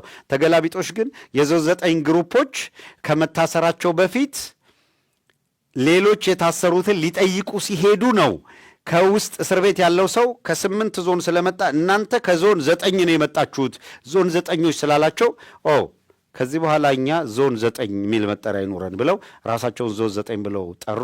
ዞን 9 ተመልሰው ወደ ዞን 8 ከ8ቱ ዞኖች ጋር እንዲቀላቀሉ ተደረገ። ዞን 9ን ለማጥፋት ኢህአዴግ ያደረገው ዞን 9ኞቹን 8ቱ ዞን ውስጥ አምጥቶ ማሰር ነበረ። ስለዚህ ማሰርን አለመፍራት ይጠይቅ ነበረ። ለሃይማኖት አባቶች እንደውም ለሰማዕትነት ለእምነት እኮ ሰማዕት ነህ። ለፖለቲካ ስትታገል የተከበርክ የመብት ተሟጋች ነው ልትባል የምትችለው። ለሃይማኖትህ ለማህተም ስትሞት ግን ሰማዕት ነህ። ጌታዬ ላመንበት የፖለቲካ ዓላማ የከፈልነውን ዋጋ እናንተ ለሃይማኖት ስትሉ ክፈሉት ማለት ተገቢ ነው፣ አግባብነት ያለ ነው። ያላደረግነውን አልመከርንም ነው። ያገዛዙን ስልት አካሄድ ስለምንረዳ ባወቅነው መጠን እየተናገርን እያስረዳን ነው። ይሄ ስርዓት ብለናችኋል፣ ነግራናችኋል። እከሌ ይፈታ ወደሚል ትግላችሁን ሊያዞረው ሲሞክር ወደዛ እንዳታደርጉት ነው ምክሩ። ይሄ ነው። ይፈቱ ሳይሆን እከሌ ዛሬ ቅዱስ ሆነ በሉ። የሁላችሁ የማህበራዊ ሚዲያ አብዮት ከንፈር መምጠት ሳይሆን የሆነ ሰው በታሰረ ቁጥር እከሌ ታድሏል፣ ይሄውላችሁ ሰማዕት ሆነ፣ በዚህ ዘመን እግዚአብሔር መረጠው፣ በግፈኞች ታሰረ፣ እንደ ዳንኤል ሆነ፣ እንደ ጴጥሮስ ሆነ በሉና እንደዛ አበረታቱ። ክርስቲያን ማለት እንደዛ ነው። እስጢፋኖስ በድንጋይ ሲወገር ሌሎቹ ቢሸሹ ኑሮ ተዘግዝቀው አይሰቀሉም። ስላልሸሹ ተዘግዝቀው ተሰቀሉ። ጴጥሮስ እኮ ተዘግዝቆ ተሰቀለ። እንደሚታረዱ በጎች ሆንን ነው የሚለው አይደለ መጽሐፉ? እንደሚታረዱ በጎች ሆንን፣ ቀኑን ሁሉ ስለ አንተ እንገደላለን አደል ያሉት? ብንኖርም ላንተ ብንሞትም ላንተ ነው አደል ያለ ጳውሎስ? ስለዚህ ብትኖሩም ለእግዚአብሔር ባትኖሩም ለእግዚአብሔር ከሆነ ብንኖርም ለእግዚአብሔር ነው፣ ባንኖርም ለእግዚአብሔር ነው በሉ። ብትኖሩም ባትኖሩም ለእግዚአብሔር መኖርን የመሰለ ነገር ይህንን የምትሉትን ነገር ሆኖ መገኘት ማለት ነው። እስቲ አድርጉትና ሁኑና አሳዩን። ይሄን ነው ማለት የምችለው።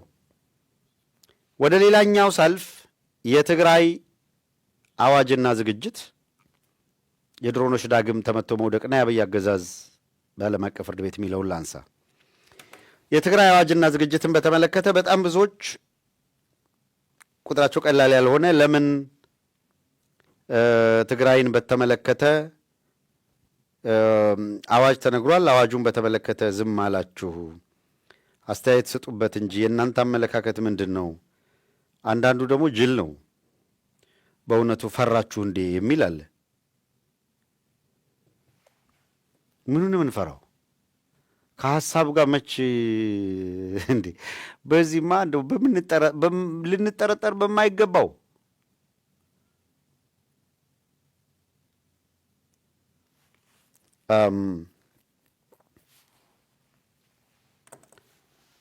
ትግራይ ላይ አዋጅ አጽድቋል የቲፒኤልኤፍ። አዋጁ ምንድን ነው የሚለው? የተለያዩ የቅጣት እርከኖች በማምጣት ማንኛውም በትግራይ ያለ ሰው ጤንነቱ የተጠበቀ ዕድሜው ከ18 ዓመት በላይ ሆኖ ለአቅመ አዳም ለአቅመ ሔዋን የደረሰ ማንም ቢሆን ራሱን ያዘጋጅ፣ ብሔራዊ ለሆነው ውትድርና ራሱን ያዘጋጅ የሚል ነው። የትግራይ ሕዝብ እየመጣበት ካለው አደጋ ራሱን ለመከላከል ይዘጋጅ የሚል ጥሪ ነው በአዋጅ ደረጃ። ይህንን ያላደረገ ይቀጣል ይላል። 15,000 የሚቀጣል የሚያስቀጣል 50,000 የሚያስቀጣ ወንጀል አለ። የተሟላ ጤንነት ያላቸውን ሰዎች የተሟላ ጤንነት የላቸውም በሚል የሕክምና ሽፋን የሚሰጡ አካላትም ይቀጣሉ ይላል አዋጁ።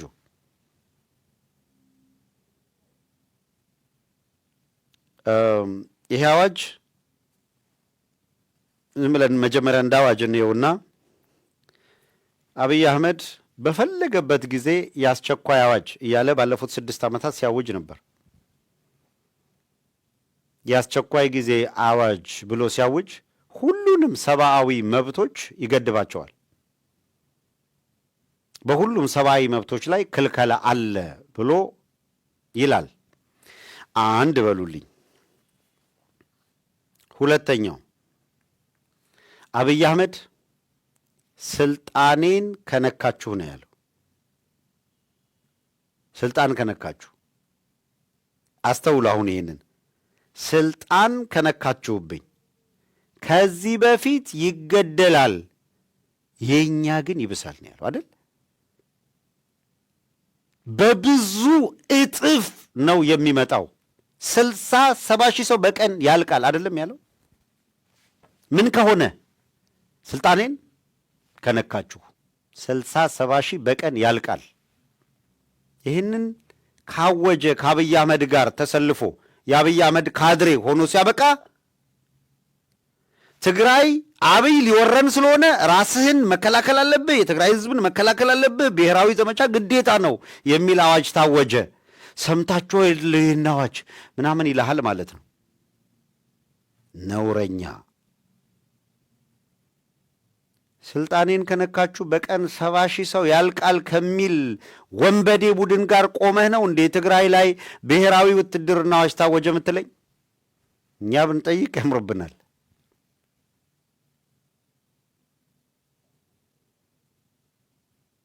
የአብይ አለቅላቂ ካድሬ ምን ሞራል አለህ ይህንን ለመጠየቅ? አንተ ሂደህ ልትጨፈጭፈው ስትል ላለመጨፍጨፍ አንተ እኮ ስልጣንን ለማስከበር ነው። ኦህዴድ እኮ ስልጣኔን ከነካችሁ እፈጃችኋለሁ ነው። አረ ስልጣን ከነካችሁ ብቻ አይደለም አባት፣ የ7 ዓመት ልጅ እኮ ስልጣን አይነካም። ክርስቲያኖችን የሚያርድ ስርዓት፣ እንሰሶችን አማራ ናችሁ ብሎ የሚገል ስርዓት ትግራይ ላይ ለብሔራዊ ውትድርና አዋጅ ታወጀ ይልሃል። ማፈር የለም እንዴ ጎበዝ? 110 ሚሊዮን ህዝብ በህይወት እንዲኖር 10 ሚሊዮኑ ይለቅ ያለው ዳንኤል ክብረት በትግራይ አፈሳ እየተደረገ ነው እያለ ይጽፋል። ምን አይነት አለማፈር እንደሆነ ተመልከቱ።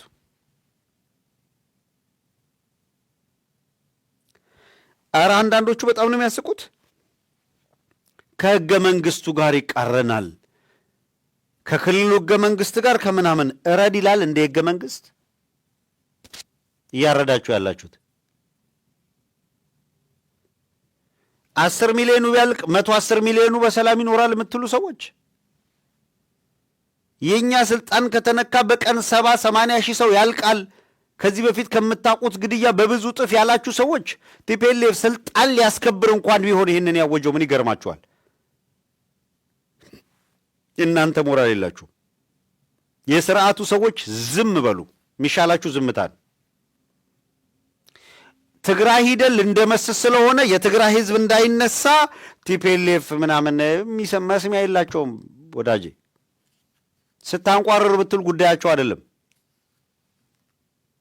ሌላው በጣም የሚያስገርመውና የሚያስቀው ነገር ለትግራይ ህዝብ ምንም አይነት ሸቀጣሸቀጦች እንዳይሄዱ ብሎ መንገድ ዘግቶ፣ ነዳጅ እንዳይሄድ ብሎ ዘግቶ፣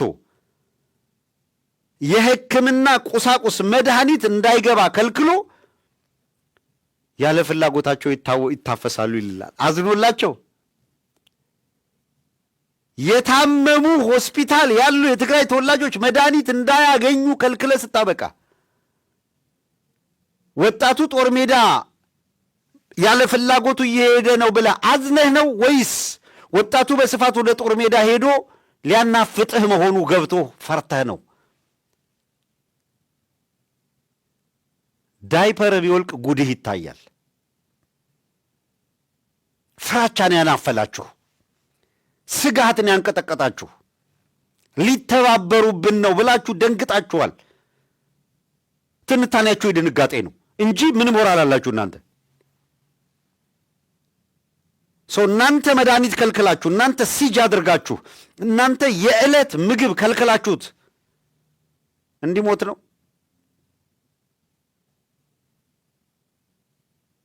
ዛሬ ብሔራዊ ውትድርና ሂድና ራስህን ተከላከል፣ በግድ ትከላከላለህ ባይባል ዝም ካለ ሂዳችሁ እንደ ማህበረ ዴጎ እናንተ አውጥታችሁ እኮ ትገሉታላችሁ። ቢያንስ ተከላክሎ ይሙት እንጂ ራሱ። አክሱም ሄዳችሁ ሰብስባችሁ ማህበረ ዴጎ ላይ አምጥታችሁ በመኪና አምጥታችሁ አይደል እየገደላችሁ ገደል የከተታችሁት? እየተነገራችሁ ያሉ እኮ አሁን የሚመጡ አካላት ባለፈው እንዳደረጉት ሴቶቹን ደፍረዋችሁ ማህፀናችሁ ውስጥ ሚስማር የሚያስቀምጡ ናቸው። እንዲያሉ ጨካኞች እየመጡ ነው እየተባለ ያለው። እኔ ከምልህ የአማራ እናትን ስማት። ገና ወልጄ ይዋጋል እያለች እኮ ነው። የትግራይ እናት ከዚህ የተለየ ምን ይኖራታል?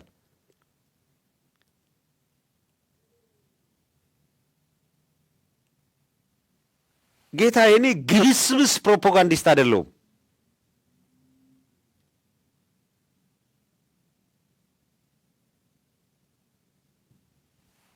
እንዴ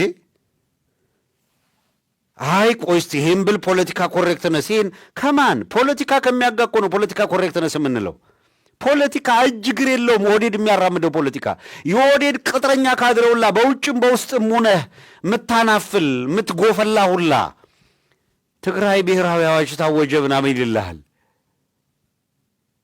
እና ብርሃኑ ጁላ የሚልካቸው ወታደሮች የትግራይ ህፃናትን እንደገና ይግደሏቸው፣ እንደገና ይድፈሯቸው። ከሚደፈሩ በየቤታቸው ቁጭ ብለው እንደ አማራ እናቶች ከሚደፈሩ የሰባት ይኖዋት የ7 ዓመት ልጅ ጫካ መግባት ነው ያለበት። አለበለዚያ ኦህዴድ ይገለዋል። አማራው ላይ ያደረጋችሁት ያለውን ነገር ያየ የትግራይ እንኳን የ18 ዓመት ልጅ የ7 ዓመት ልጅ እንዴት ቤት ይቀመጣል? ኦህዴድ ወታደር ልኳል ከተባለ ማሰብ ስለማይችሉ ነው እንጂ እንስሳቶች እኮ ጫካ መግባት ነበረባቸው። ምክንያቱም ኦህዴድ የሚልካቸው ሰራዊቶች ይበሏቸዋል አይደለም፣ በጥይት ደብድበው ይገሏቸዋል። ይሄን አይደል እያያችሁ ያላችሁት? ይሄን አይደል እየሰማችሁ ያላችሁት? እኮ በቪዲዮ እኮ ነው የምንሰማው። ሰው እንዴት ታየዋለህ ካላችሁኝ እንደዚህ አየዋለሁ። አንዳንድ ማፈሪያ አለ።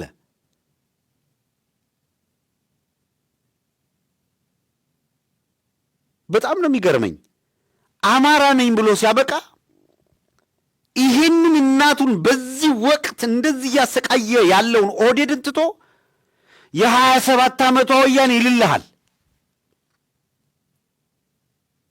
ውሸታም ነው።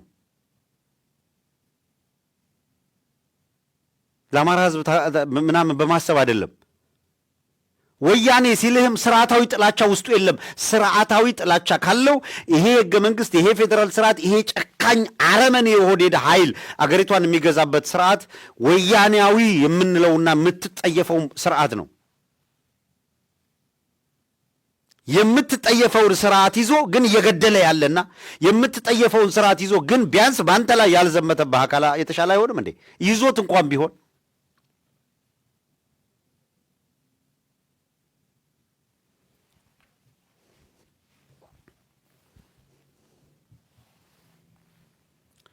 እና ዝም ብለን እንደዚህ በገፍ የሆነ አካል ስለተግበሰበሰ አብረን እየተግበሰበስን አንሄድም። አገር ሰላም ቢሆን የጦርነት አዋጅ ባይኖር ስለ ፍላጎቱ ባይዘምት ሰላሙ ቢከበርለት እኔ ደስ ይለኛል። አይሁን ብዬ የማስቀረው ይሁን ብዬ የማስኬደው ነገርም የለኝም። ምንም ኃላፊነትም ስልጣንም የለኝም። ኦፒኒየን እኮ ነው። እዚህ ጋር ስንመጣ ኦፒኒየን ነው፣ ሀሳብ ነው የምንሰነዝረው አይደለም። ሀሳብ ከሆነ እየሰነዘርን ያለ ነው። እየተናገርኩ ያለሁት ኦህዴድ የሚባል ኃይል ሰራዊቱ ዝግጅት እያደረገ ነው። ፋክት ነው የምናገረው። ዝግጅት እያደረገ ነው። ዝግጅት እያደረገ ያለው አካል ሰራዊት አምጥቶ በትግራይና በአማራ አዋሳኞች እያሰፈረ ነው። ይሄ ኃይል ወደ ትግራይ ሲገባ የ7 ዓመት ልጅ ካለ ይገላል። እየነገርን ያለው ፕራክቲካሊ የሚሆነው ወንድም ሴትም አይልም፣ ይደፍሯችኋል። እየረሽኗችሁና ከዚህ በፊት እንዳደረጓችሁ ገደል ከነነፍሳችሁ በጥይት እየደበደቡ ገደል ይከቷችኋል። ያደረጉት ይሄንን ነው። አለ የምትሉትን ንብረት በሙሉ ያወድሙታል። እንደዚህ አይነት አንበጣ የሆነ ጨካኝ ሰራዊት እየመጣባችሁ ነው።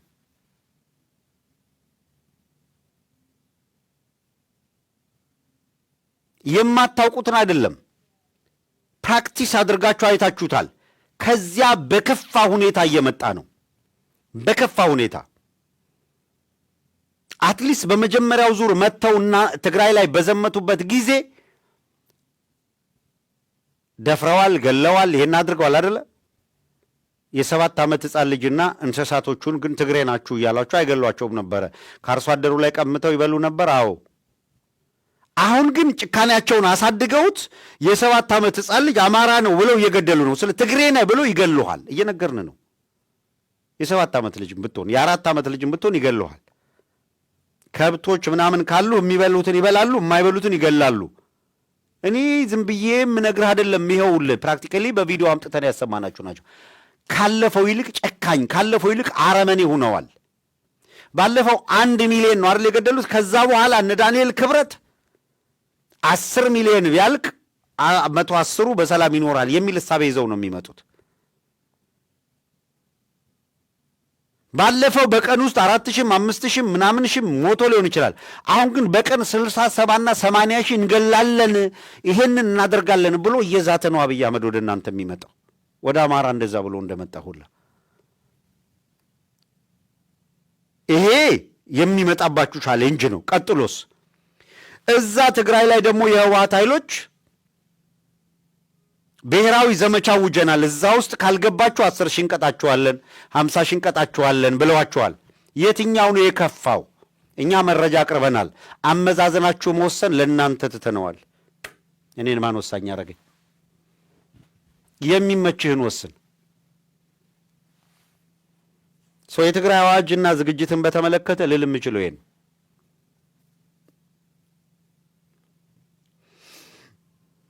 ድሮኖች ተመተው ወድቀዋል። ተመተው የወደቁት በሱዳን ነው።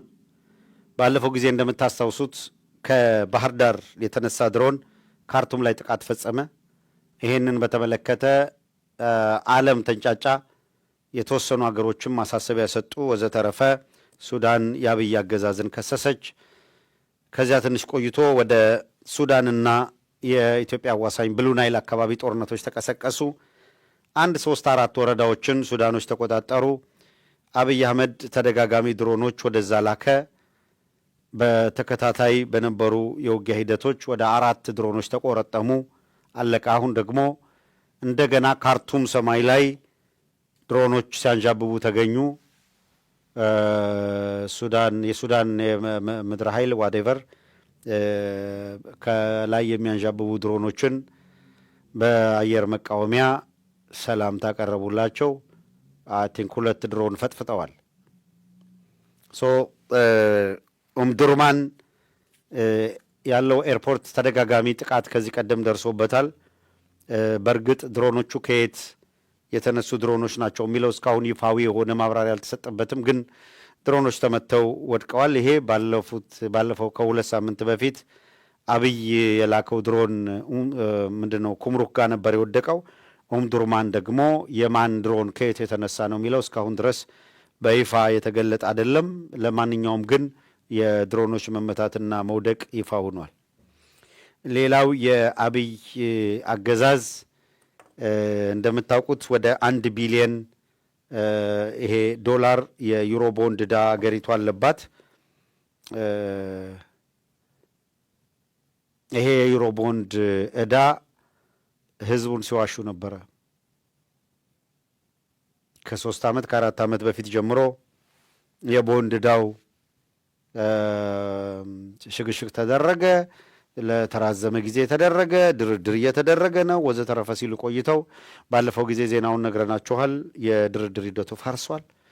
ከፈረሰና ካበቃ በኋላ በተደጋጋሚ የአብይ አገዛዝ ስለዋሸ አንድ፣ ሁለተኛ በተደጋጋሚ መዋሸት ብቻ ስለሆነ አሁን ባለው ሁኔታ የአብይ አገዛዝ የዕዳ ብድሩን የሚከፍልበት ሁኔታም ስለሌለ፣ በሌላ በኩል ደግሞ አበዳሪዎቹ ተስፋ እየቆረጡና አገሪቷም እጣ ፈንታዋ አስጊ ስለሆነ የባሰ ችግር ከመፈጠሩ በፊት ገንዘባችንን መልሱ በሚል ማራዘሚያው ላይ ሳይስማሙ ቀርተዋል። በዚህ ምክንያት የአብይ አገዛዝ በዓለም አቀፍ አበዳሪዎች ዘንድ ዕዳዋን መክፈል የማትችል ሀገር ማድረግ ብቻ ሳይሆን በዓለም አቀፍ ፍርድ ቤት ክስ እንዲመሰረት አበዳሪ ተቋማት ወስነዋል። ስለዚህ አበዳሪ ተቋማት ክስ ከመሰረቱ በኋላ ከሌሎች አበዳሪ ተቋማት ብድር የሚባል የሚታሰብ አይደለም። የብድር ታሪኳ የተበለሻሸ አገር እንድትሆን አድርገዋል። በብዙ መልኩ ነው እችን ሀገር ያዋረዷት። የዓለም አቀፍ ፍርድ ቤት ነገሩን ወደ መመርመርና ውሳኔ ወደ መስጠት ከገባ የኢትዮጵያ አየር መንገድ በአብዛኛው በነገራችን ላይ ብድር ሲወሰድ ኮላተራል አገሪቷ የምታስይዘው የኢትዮጵያ አየር መንገድን ነው እና በርካታ አውሮፕላኖች በኮላተራል የተያዙ ናቸው፣ ማስያዣ ናቸው ለብድሩ። ስለዚህ መርከብን በለው አውሮፕላን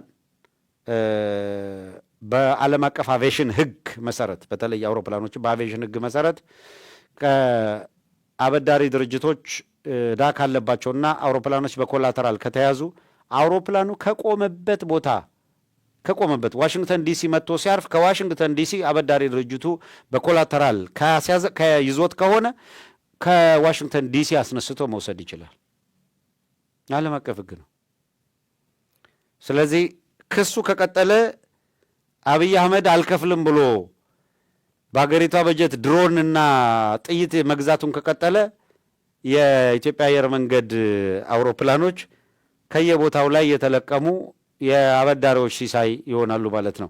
በነገራችን ላይ ቻይና ቀላል ያልሆኑ የአፍሪካ ሀገራትን የኤርፖርቶች ወስዳለች፣ ወደቦች ወስዳለች።